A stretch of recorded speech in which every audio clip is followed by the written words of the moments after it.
All right, now look at this one. This one here, it is exponents, because when you really deal with this one here, because you've got the cube root of 32.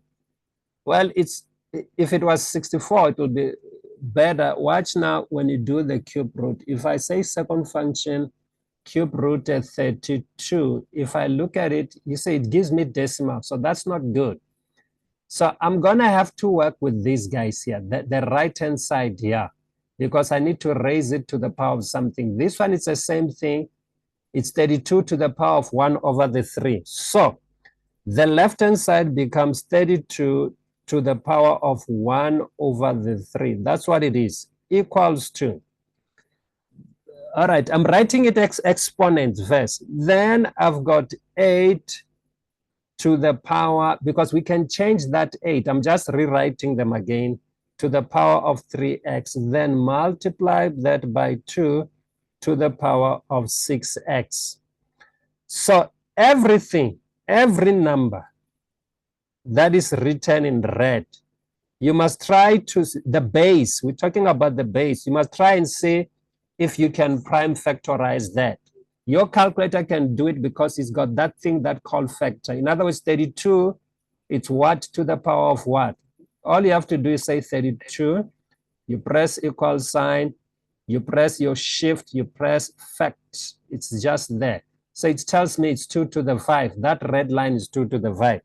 So which means I'll be writing this as 2 to the power of 5.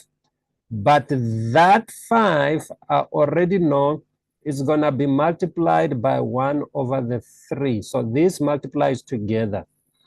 Equals to, come on, when it comes to 8, it's very straight to the point. 8 is 2 to the 3. And then 2 to the 3 will be multiplying by that 3x. So I'm just going to put a dot times by 3x.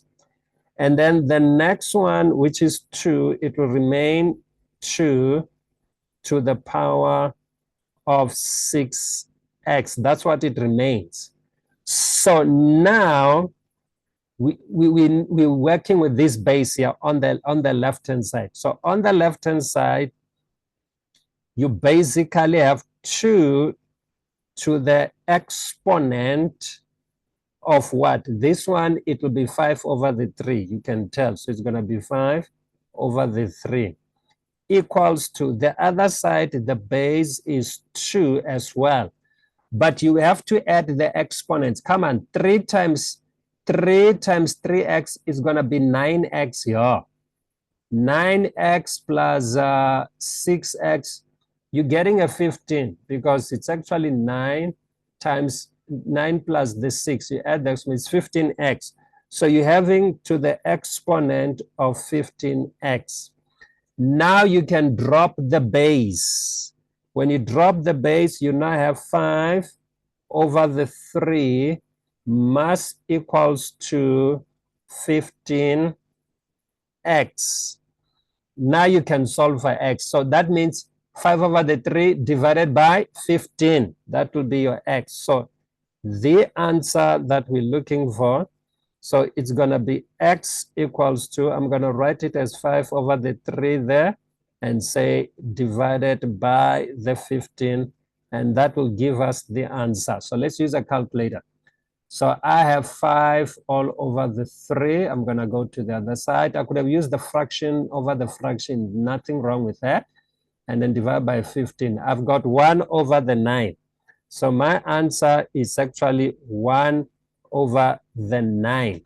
That's what it is. You see, that was exponent. It was also good one. It was a good one. That